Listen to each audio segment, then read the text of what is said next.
Olá pessoal, mais um vídeo aí na sequência. Nesse vídeo a gente vai falar sobre autenticação, né, e segurança, testes, que é o tema dessa Sprint 3, tá, que está iniciando nessa semana, certo?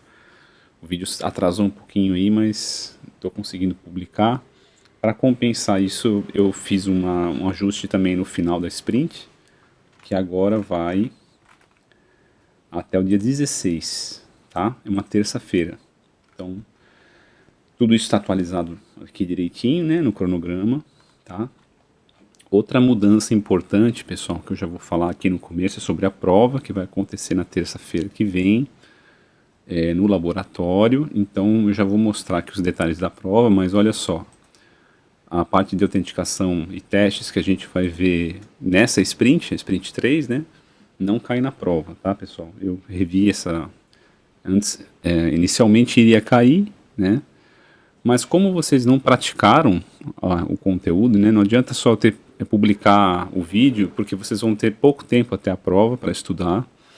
Então eu resolvi tirar esse conteúdo da prova, tá certo? Então ele entra ali na unidade 3, a Sprint 3 ela vai agora para conta. Na verdade, o conteúdo, né, assim, temporalmente vai ser feito agora nessa unidade 3, que é esse último mês que a gente tem de aula, tá? Mas quando vocês forem ver a distribuição dos pesos, aí ali é uma conta que eu fiz caber tudo, né, para tudo ter um componente na nota, tá? Para ver isso, vocês vêm aqui em Docs e avaliação. Então aqui vai estar tudo direitinho, tá? No caso, a Sprint 3, na conta da nota, ela entra na conta da unidade 2, mas porque a prova é agora, na terça-feira, eu não incluí o conteúdo da Sprint 3 na prova, tá? Então ele vai entrar na conta aqui na unidade 2, mas no nosso cronograma, na verdade, ele é unidade 3, porque é o que a gente vai ver logo em seguida, é o que a gente está vendo nessa sprint, certo? A entrega, pessoal, da sprint 3, deixa eu ver aqui. Bom, aí uma outra novidade, eu vou soltar mais uma lista, tá, pessoal? Eu falei isso na aula passada, lá na sala de aula, que é uma lista integrada aí do que era antes a 5 e a 6, eu vou fazer uma só. Não aumentou o número de exercícios, vão ser, na verdade a gente já vai ver isso, tá? A gente já vai para o código, que eu queria mostrar algumas coisas no código, aí eu já vou mostrar em cima desse conteúdo da lista que eu implementei uma parte já e vou deixar outra parte para vocês implementarem, tá? Então, essa lista vai abordar autenticação, que é o tema que a gente vai começar a ver hoje, e ainda vai ter mais conteúdo, mais uma parte, uma segunda parte, que eu vou gravar depois, tá? E, então, essa lista também é para o dia 16, né? Tá? Que mais? Aqui é a Sprint 3, né? Também para o dia 16, é a próxima entrega que vocês têm. E uma outra novidade, pessoal, a gente tinha antes, não sei se vocês se lembram, né, a gente tinha teria uma Sprint 4, tá? Mas para simplificar, eu resolvi colocar apenas uma entrega de um vídeo final, que não vai ser mais uma apresentação que vocês vão fazer em sala. Então, para facilitar, eu vou receber vídeo, que é o que vocês já estavam fazendo nas outras sprints, tá? E eu já vou falar um pouquinho. Na verdade, assim, eu não vou dar muitos detalhes agora, porque eu ainda preciso criar a tarefa correspondente tanto à entrega da Sprint 3 como desse vídeo aqui, tá? Então deixa eu preparar isso, eu vou fazer hoje a aula mais do conteúdo mesmo da Sprint 3, no caso, que é a parte de autenticação, a gente vai começar a ver hoje. E aí eu vou tentar gravar um próximo vídeo, né, onde eu detalho mais essa questão da Sprint 3 e do vídeo. Eu queria dar mais importância para a prova. Então, quando vocês vêm aqui para a prova, ó, que a prova está chegando, cadê? Deixa eu procurar aqui que é mais fácil. Prova 2/6, deixa eu ver onde mais.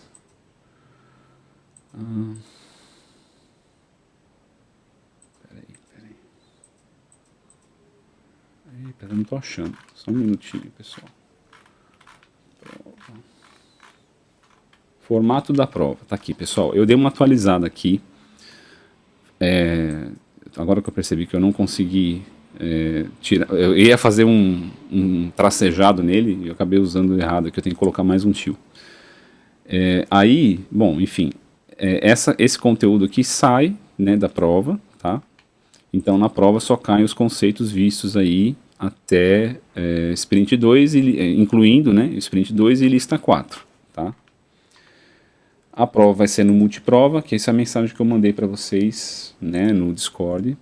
Eu vou incluir alguns códigos incompletos lá e as alternativas vão ser justamente trechos de código que vocês podem escolher para escolher uma alternativa correta, por exemplo, tá? Então,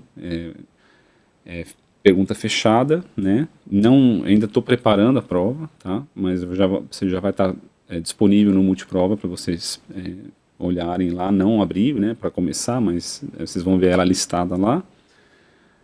Que mais? Vai ter algumas questões teóricas e aí o conteúdo também é só até o Sprint 2 e lista 4. Como é que funciona? Vocês vão só poder levar uma folha, né, A4 aí, né, escrita à mão, tá? Então vamos praticar aí, né, pessoal, escrita. E não vai ser permitido consultar outra coisa, tá, pessoal? Então, assim, o ideal, é claro, é você manter ali o navegador logado no multiprova e não vai precisar mudar de janela, tá? Porque não tem outro tipo de material. Inicialmente eu posso permitir, tá? Eu não está incluso aqui, não está na mensagem, posso permitir que vocês consultem a documentação do Go, tá? E aí eu falei que ela vai estar distribuída offline, mas assim, é muito mais prático vocês consultarem ela online. Então pode colocar isso como uma possibilidade, além do multiprova, tá? Então aí, para vocês poderem consultar a documentação também, se for necessário, tá? Mas só isso, né? Não pode consultar Google, não pode IA, LLM, nada disso, tá, pessoal? Bom, aqui ela vai ser no horário da aula, né, pessoal? Então, pessoas que perderem essa prova poderão fazer uma reposição da prova, né? Mas é só uma, né? Aí se perder de novo, não tem o que fazer mais, né? Que mais? Essa reposição vai acontecer no final do semestre, lá mais para o final, né? E ela vai incluir mais conteúdo, né, pessoal? Então, assim, recomendo que vocês já façam a prova já, porque essa aqui, pelo menos, o conteúdo vai só até Sprint 2 e a lista 4, tá bom? Que mais? Bom, é isso, tá, pessoal, que eu queria falar. Aqui, bom, a parte de avaliação tá aqui, depois dá uma olhada, tá? Bom, pessoal, então vamos agora para o conteúdo da aula de hoje, né? A gente vai começar a primeira parte agora, depois vai ter uma segunda parte que eu vou publicar depois, tá? Vou gravar e publicar para vocês, né? Então, acredito que na semana que vem, ali, talvez no dia da prova ou na quarta-feira já tá no ar, tá bom? Bom, então, vamos lá. O que a gente vai falar hoje? Deixa eu clicar aqui. Bom, na Sprint 2, o foco foi em vocês colocarem, sair daquela coisa de armazenar dados em memória e usar um banco de dados, né? Agora, é muito comum, né, pessoal, no desenvolvimento de APIs, que vocês precisam saber, né, quem é que está fazendo uma chamada para saber, por exemplo, se a pessoa pode fazer aquela chamada ou aquela operação, né? E aí entra a questão também de autenticação e autorização, né? Então, a gente começa a questionar e a implementar uma maneira de ver a identidade da pessoa. Então, vai ter um login que vai devolver um token e algumas rotas só vão funcionar se a pessoa apresenta um token válido, né? Então, vamos seguir. Mais ou menos assim o que eu espero, mas não vai ser tão longo assim, pessoal, porque como eu estou gravando no vídeo, na aula tem mais interação, aí dura um pouco mais. Isso seria para o plano de aula que foi dada já na terça-feira, na sala de aula. Vamos seguir aqui. A estrutura é a mesma.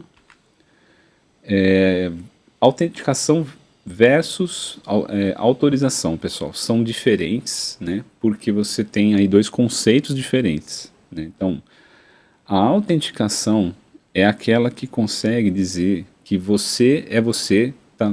A pessoa que tá ali é aquela pessoa. Então, normalmente a gente vai colocar, por exemplo, uma senha, né? Mas existe, por exemplo, biometria também, né? Então, várias maneiras aí de você dizer quem é você, tá? E a autorização é se você pode ou não fazer alguma coisa. Então, são coisas diferentes porque a gente vai tratar no código também de forma isolada, não isolada, mas vai ter uma funcionalidade de autenticação, né? E vai ter uma funcionalidade de autorização. E a gente vai tentar desacoplar essas duas coisas, tá? Então, nesse caso, a ordem também importa, porque primeiro você vai ter a autenticação que estabelece essa identidade, né? E depois você vai verificar uma permissão, ou a autorização para fazer alguma coisa, né? O JWT, né, ele é a tecnologia que a gente vai ver aqui nessa aula e é a tecnologia mais assim utilizada, né? E ela vai resolver o problema da autenticação. Tá? A parte da autorização, a gente vai ver daqui a pouco que vocês vão fazer desacoplar, como a gente estava falando. Né? Então, a regra, né, de negócio que determina o que você está autorizado ou não a fazer vai estar desacoplada dessa parte da autenticação. Então, o JWT ele vai entrar na parte da autenticação, certo? Muito bem. Aí, assim, quando vocês olham para o padrão REST, né, de arquitetura, né, no caso a arquitetura da web, né, sempre é dito que os servidores eles são stateless, ou seja, eles não guardam estado, né? Então o HTTP ele foi já desenhado, projetado para não ter memória, tá? Cada requisição vai ser uma coisa independente da outra, né? E por isso, como ele não guarda estado, o servidor não vai lembrar o que você fez na requisição anterior, tá? Então duas abordagens aí para resolver esse problema, né? Ou você vai contra o próprio REST, ou seja, a própria padrão de arquitetura, e aí você vai estabelecer uma maneira de guardar a sessão no servidor, né? E aí sim você está guardando estado, né? Ou você vai ter o método que o JWT utiliza, que é o método do token, né? Então o token vai carregar essa identidade e o servidor não guarda nada. Toda vez que você vai fazer uma nova requisição, você vai ter que mandar esse token, tá? Então isso é o que a gente chama de stateless ou que não guarda estado, né? Sem estado, certo? O servidor não precisa guardar uma tabela, alguma coisa na memória dele, ou armazenar isso de alguma forma, né, em alguma estrutura onde ele vai guardar essas sessões lá, né? Isso também significa que essa abordagem com o JWT ela é mais escalável, certo? Então, o trade-off aí, né, como que você vai fazer o balanceamento dessa decisão? Se você vai usar um ou outro, normalmente quando a sessão no servidor, ela é muito importante quando você precisa fazer uma revogação imediata de de alguém. Então, alguma entidade está lá fazendo uma requisição para sua API, certo? Vamos supor que ela foi autenticada, né? E aí, por alguma razão, você precisa desautenticar essa pessoa e aí você precisa fazer isso imediatamente, né? Então, nesse caso, aí vamos ter que entender agora como funciona o JWT. Então, para a gente entender o porquê que, nesse caso, para você revogar imediatamente alguém, alguma entidade que está logada, você teria então que ir para a abordagem da sessão, né? É porque o JWT, os tokens, eles têm um tempo de expiração. Então, normalmente vai se deixar esse tempo mais curto, né? Algo assim, 5, 10, 15 minutos, né? E você só consegue revogar a autenticação de alguém se você esperar esse token expirar. Você não tem como, vamos supor, o cliente, né, que está fazendo a chamada, mandar esse token e esse token estiver dentro ainda da janela de tempo, né, de expiração, o servidor não guarda memória, então ele não sabe, ele vai simplesmente autenticar e dar como válido aquele token, certo? E aí, se você quer deslogar um usuário, né, o que você vai fazer? Você não vai mais renovar nenhum token para ele. E aí vai esperar aquele token que está válido expirar. Né? Então vamos supor, o usuário precisa ser deslogado, né, e ele já está com 5 minutos de uso do token, o token dele é de 15, então significa que quando acabar esses 10 minutos restantes, ele for renovar o token, aí sim você pode dizer que ele não tem mais não está mais autenticado, né? Aí ele precisaria, sei lá, fazer outra coisa. Mas enquanto dentro dessa janela de 10 minutos, ele ainda pode utilizar aquele token porque o token está dentro da janela de expiração, né? Então é por isso que quando você precisa revogar uma autenticação imediatamente, você tem que partir para uma solução onde o estado está no servidor, tá? Muito bem, então vamos seguir. A estrutura do JWT é mais ou menos assim. A gente já vai ver um exemplozinho que eu vou entrar no site aqui e que separa, né, os tokens, né? Na verdade, deixa eu ver isso aqui. Vamos ver agora que é legal, tá?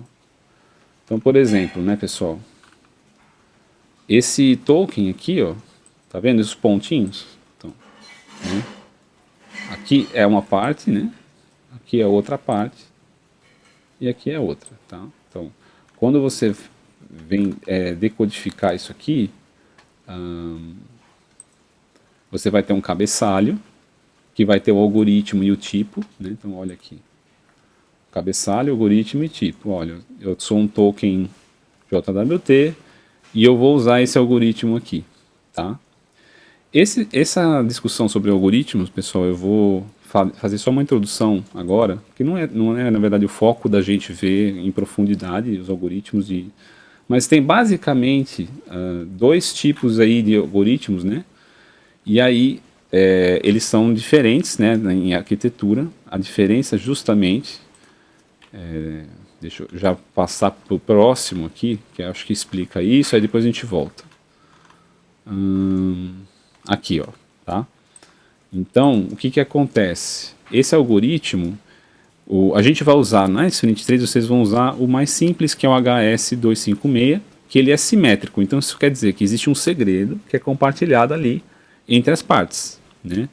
Já o RS256, ele é assimétrico, então você precisa ter uma chave pública e uma chave privada, tá? E aí você precisa ter também alguém que emite essa chave. Então você vai emitir e você vai poder verificar se aquela chave é válida, né? Aqui, né, nessa disciplina a gente vai utilizar o HS256, que é mais simples, né, e para o projeto já atende muito bem, tá bom? Então, voltando aqui, pessoal, para a estrutura dele, né? Então a gente estava aqui. Como é que é essa estrutura? Então, o cabeçalho, como a gente vê aqui, ó, vai ter essas informações aqui do algoritmo e do tipo, né? Depois vai vir o tal da carga que vem, né, de dados, ou, né, esses tais de claims, tá? Então esses claims eles já são padronizados, né? Então essas são as siglas, por exemplo aqui, ó, você vai ter uma identificação da pessoa, normalmente é um ID, né? Aqui nesse caso tem nome, né? Tem também um papel que ele assume, esse papel é de admin. Isso aqui quer dizer que esse token foi emitido nesse tempo, tá? E pode ter outros também, né? Então que é bastante importante ter é esse tempo de expiração, né? Porque aí você garante que um token ele vai expirar e se a pessoa não tiver mais se ela tiver que ser barrada, por exemplo, né, de logar, em várias situações pode acontecer isso. Vamos supor, você tá bloqueando um usuário, né? Então você precisa bloquear aquele usuário e você vai ter que esperar acabar então a janela de expiração, e é aqui que a gente coloca essa informação. Tá? Essas são as claims. Tá? Isso está numa RFC 7519. Veja que tem também a ideia de token agendado, né? Então o token que vai passar a valer a partir de uma data específica, né? Uma data e tempo específico. Tá? Muito bem, vamos passando aqui. Assinatura, então essa é a assinatura que é onde vai conter o segredo, né? E no caso, para você poder compartilhar, esse segredo é compartilhado, e aí você consegue saber se quem mandou alguma coisa é realmente quem diz que é. Tá? Isso, então, qualquer alteração que você fizer no cabeçalho ou no payload vai acabar invalidando a assinatura que foi realizada. Tá bom? Aqui aquela comparação que eu já mostrei agora há pouco. Tem também um tipo de ataque que é quando você bota alguma coisa estranha aqui no algoritmo. Tá? Então é importante checar para ver se o algoritmo é realmente o algoritmo que está sendo esperado ser. Né? Tá? Então isso é uma questão de segurança. Agora a gente vai um pouquinho para o código, pessoal, que eu queria mostrar para vocês algumas coisas lá no IDE, certo?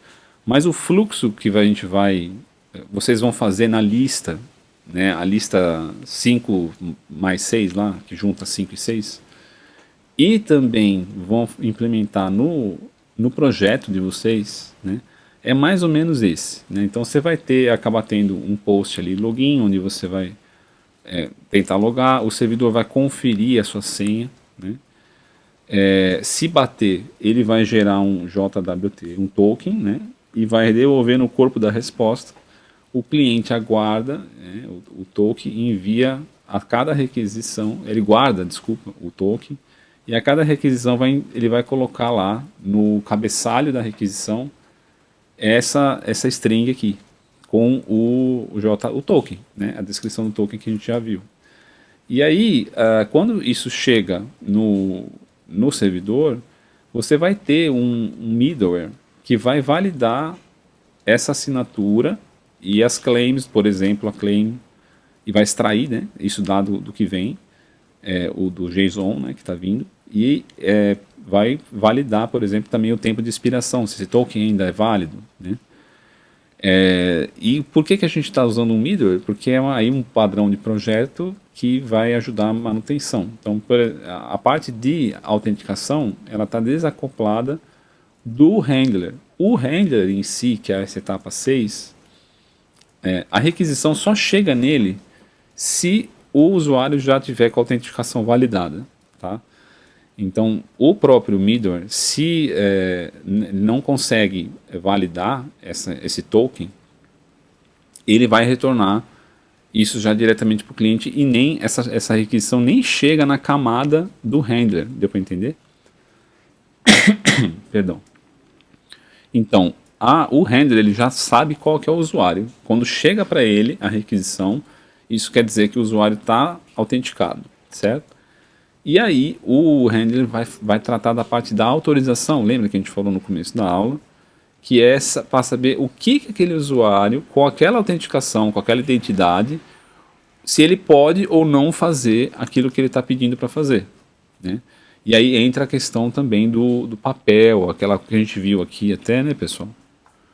Aqui o tal do John Doe aqui, ele tem um papel de admin true. Então isso quer dizer que essa claim, né, está dizendo, olha, eu sou essa pessoa, aqui está meu token e eu sou admin.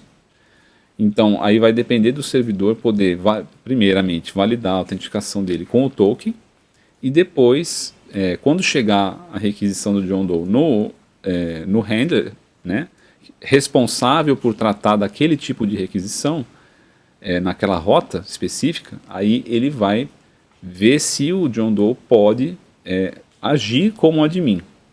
Tá? E aí, se tiver um erro, esse erro vai ser retornado pelo handler, tá? Para o cliente. Mas aí já é um erro que o handler está emitindo.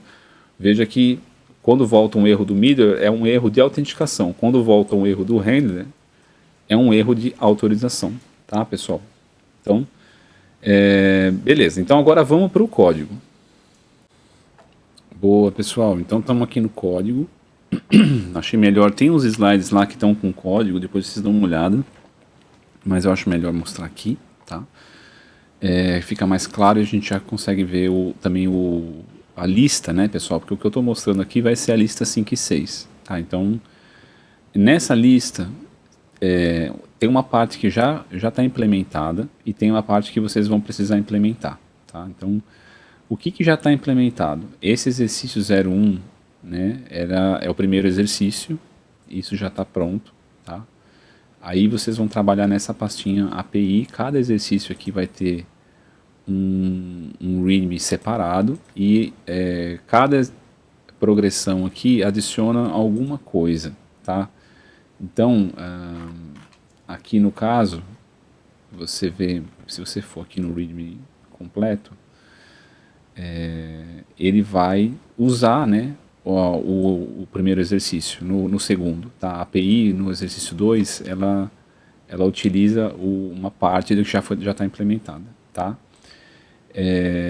Aí vocês vão ter os conceitos que vão sendo aplicados aqui. O primeiro é o JWT funcionando aqui nessa pasta API, né? E que vocês vão usar a parte de autenticação como um middleware, né? Depois vocês vão ter a questão da autenticação, da autorização, ou seja, você ter aquele papel daquele usuário poder fazer alguma coisa. Então ele está autorizado a fazer aquilo, né? E aí na parte 4, no exercício 4, vocês vão mexer com a parte dos refresh tokens, que é justamente para você renovar um token, tá bom? E uma limitação aí de quantas requisições eu posso fazer numa determinada rota de login aqui, tá? Então, essa é a lista, tá? Então, vamos aqui para a parte que eu fiz, que está pronta. E aí, a segunda parte dessa aula vai tratar justamente sobre esses conceitos aqui, tá, pessoal? Mas aí a gente vai fazer essa aula no segundo, acho que vai estar pronta para a semana que vem, até uma quarta-feira já está publicado, tá? Vamos lá, então o que eu fiz? Nessa pastinha EX01, eu mexi nesse arquivo aqui, ó, password go, tá? Então, nesse exercício 01 não tem integração com Postgres, todos os dados são guardados em memória, por isso que eu usei o padrão repository e eu criei aqui esse arquivo memory.go, tá? Que é um repository de memória, né? Então ele vai ter um map aqui dentro de usuários, né? E isso vai ser a parte de persistência, né, nesse exercício, tá? Isso está pronto, tá, pessoal? Então não precisa mexer, tá? É mais aqui as funções de operação dessa camada de persistência aqui em memória, tá bom? O que eu mexi mesmo aqui, que já está implementado, é essa parte aqui, que é justamente para você gerar um hash, né, da senha. Isso aqui já não é mais um to-do, tá pronto. E comparar a senha. Então, se o usuário está passando lá a senha dele, você vai poder criar um hash. Lembra que a gente está usando aquele o algoritmo simétrico, né, de cifragem. Então a gente vai usar aqui o bcrypt, tá, pessoal? Deixa eu aumentar aqui um pouquinho. O bcrypt, pessoal, é um pacote lá do Go, que se vocês forem olhar aqui a documentação, deixa eu ver se eu acho aqui. Só um minutinho, pessoal. Até encontrar, acho que é melhor clicar de uma vez. O bcrypt tem aqui a documentação dele, tá? É isso. E vocês vão ver aqui tudo direitinho. Mas basicamente o bcrypt, ele é um algoritmo, né, adaptativo que ele é mais lento, né, para gerar hash, Isso é bom porque evita, por exemplo, um ataque de força bruta, né? Ou ajuda a evitar esse tipo de ataque. E aí você vai passar para ele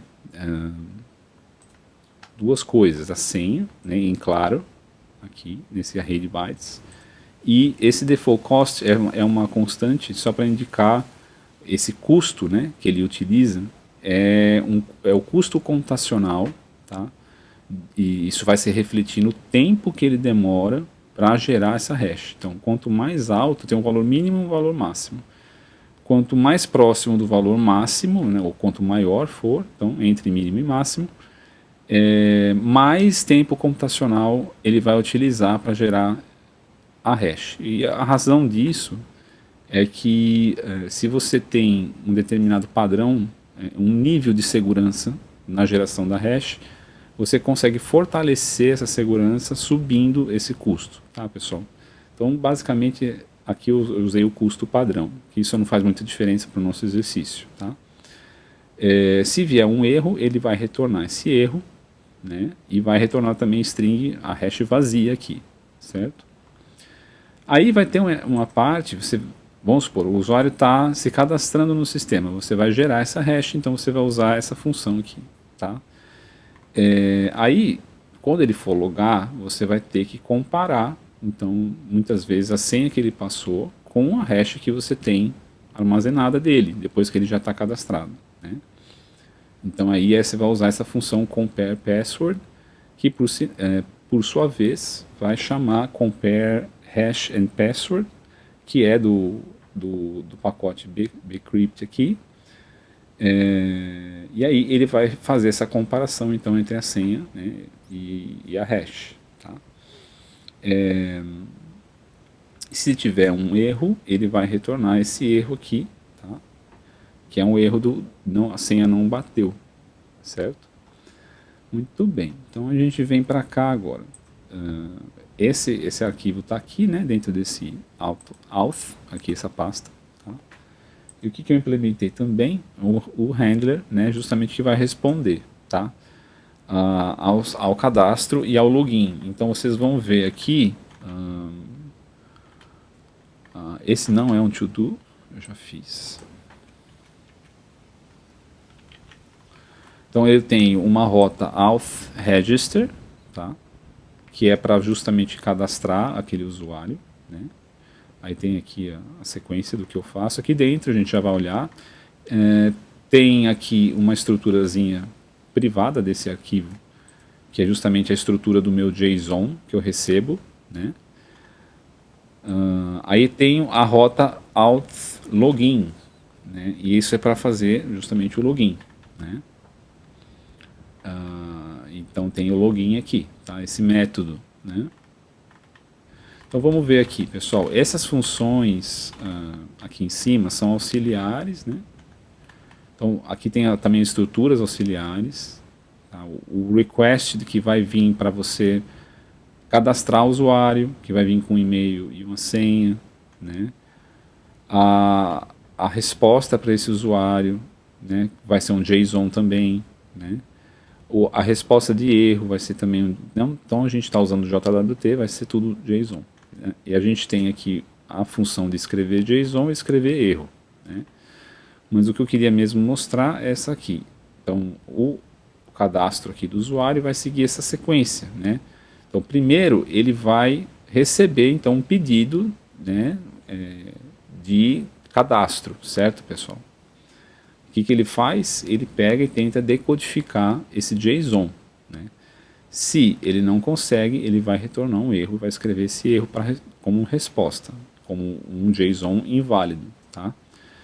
Ele vai também fazer um trim, né, que é tirar os espaços à esquerda e à direita de uma string, e uma string vazia, ela pode ter espaços e ela vai também vai virar, uma string somente com espaços. Quando você aplica o trim, ela se torna uma string vazia. Então isso é para tentar eliminar aquele caso onde a string ela não é vazia porque ela tem espaços, mas ela também não tem caracteres, ou seja, na prática ela é vazia. Então aqui eu vou tentar pegar se o e-mail é vazio, né? Se for vazio, eu vou retornar esse erro. Eu vou olhar, aqui vocês podem aplicar alguma regra para validar a senha em si, né? Então aqui no caso ela não pode ser menor do que 8, né? Ela tem que ser 8 ou mais, né? Que mais? Aqui, aí então, o que eu vou fazer? Eu vou chamar o meu módulo ali interno que vai ter a minha função auxiliar de produção para esse hash, né? E aí eu vou retornar aqui o hash ou um erro. Se o erro for diferente de nulo, ao gerar o hash, eu vou retornar que o servidor teve um erro interno, tá? Se isso não aconteceu, quer dizer que veio algum hash para cá. Então eu vou criar então o meu usuário com esse e-mail que veio na minha requisição, que eu já validei, e o hash que eu criei. Se essa operação der erro, então aí eu vou ver o que aconteceu, né? Aqui é interessante que eu posso testar, pessoal, qual que é o tipo de erro, tá? Então, um tipo de erro possível, que aí o meu esse módulozinho aqui, esse pacote que eu tenho, ele tem esse erro lá declarado, né? E aí é quando o e-mail já existe. Então, se a pessoa está tentando se cadastrar e já existe o e-mail, ele vai escrever lá um erro que o e-mail já existe. Mas se não for um erro dessa natureza aqui, aí ele vai responder como erro interno do servidor. E finalmente, né, se tudo deu certo até aqui, ele vai responder com um JSON lá com essa estruturazinha aqui, olha, criei o seu usuário com esse ID e com esse e-mail. Veja que eu não estou retornando aqui na resposta o hash, né, pessoal? Porque eu não preciso fazer isso. O meu cliente não precisa saber desse hash, tá? Isso vai ficar só no servidor. Então, pronto. Aí ele escreve de volta esse JSON ali com esse status, ó, criei. Tá vendo o status do 201, né? Tudo bem. Aí tem a parte aqui a parte do login, né? Então a pessoa agora já está cadastrada e ela pode se logar aí no sistema. Então é muito parecido. Ela vai pedir numa outra rota que é auth login, né? Ela vai mandar um post e aí eu vou verificar se eu consigo decodificar o JSON. Se eu não conseguir, eu vou falar que o JSON está inválido. Eu vou tentar achar aquele e-mail. Então, bom, essa pessoa tem esse e-mail e está tentando logar. O que eu vou fazer? Eu vou ver se essa pessoa realmente existe, se esse e-mail existe, tá?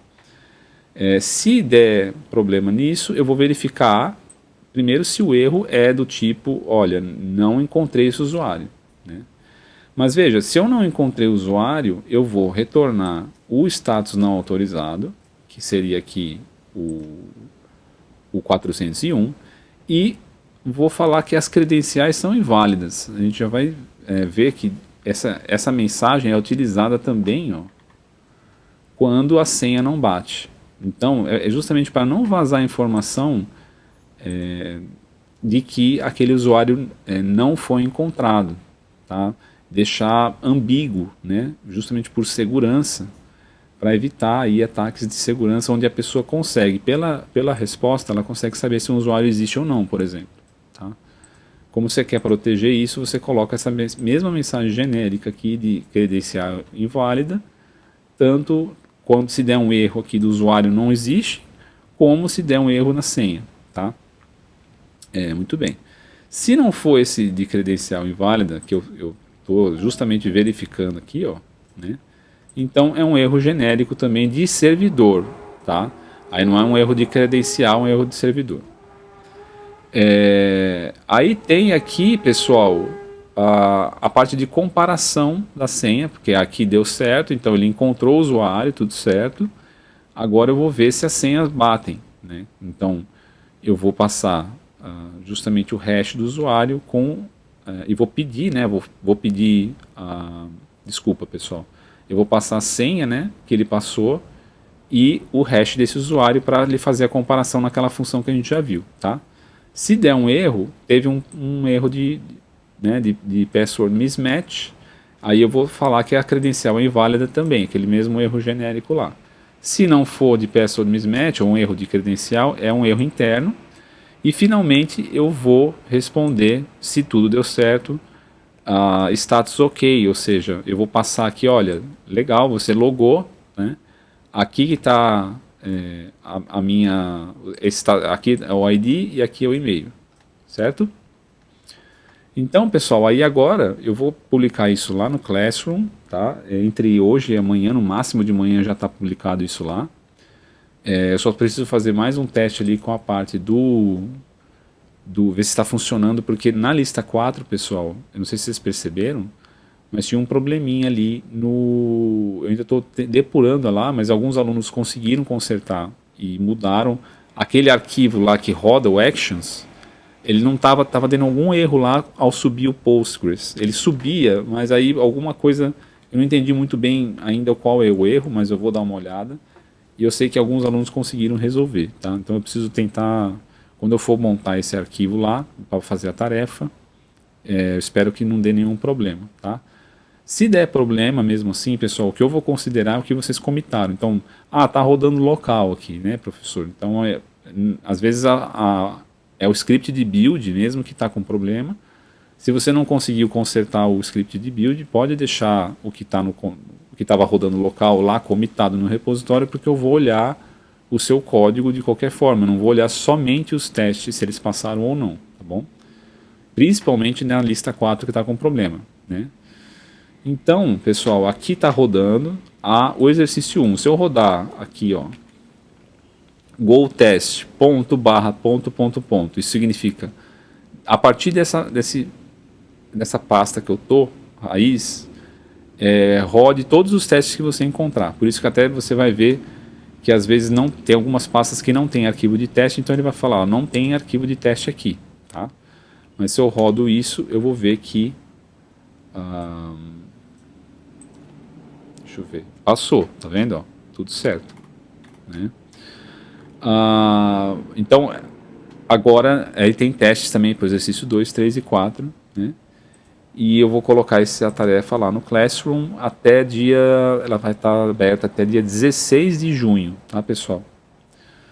Boa, então, deixa eu só mostrar aqui como é que está no próprio Actions. Ele está passando, essa parte do exercício 1 está passando, tá? Mas o resto falha porque não está implementado. Então é normal, né, falhar, tá? Até que você implemente e ele passe nos testes, todos os testes passem, aí vai ficar verdinho, certo? Vou colocar também os slides lá, tá, pessoal, no Cigar. Talvez eu coloque também esses links que comparam aqui aqueles dois métodos de cifragem, o assimétrico e o simétrico, para se vocês quiserem com uma leitura complementar, para vocês quiserem entender, tá? E é isso, pessoal. Aí agora vai ter uma segunda parte desse vídeo que vai sair na semana que vem, tá bom? Valeu!